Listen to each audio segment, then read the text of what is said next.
on to another example. Let's start a new file real quickly. Standard 2D sketch onto the X and Y. And this is going to be a 5-sided object. So click on polygon, specify 5, pick the first, pick the second point, and then you can actually attach it with lines. So we can go from here. You notice that the green dot is forming. That's a good sign. Like so. I'm going to grab this one here to there.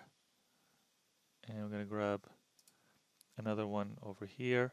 So you're basically creating a star shape within. So you can right click and restart. It will give you another brand new line. And there we go. Now the test will be if we make that change or my dimension change. So I'm going to go ahead and dimension over here, key in 15, and not everything moves together. So coincidence will fix it. So click that, click here, and then click this, and then click it there. And we have ourselves a stable sketch that is 5-sided with a star in the middle.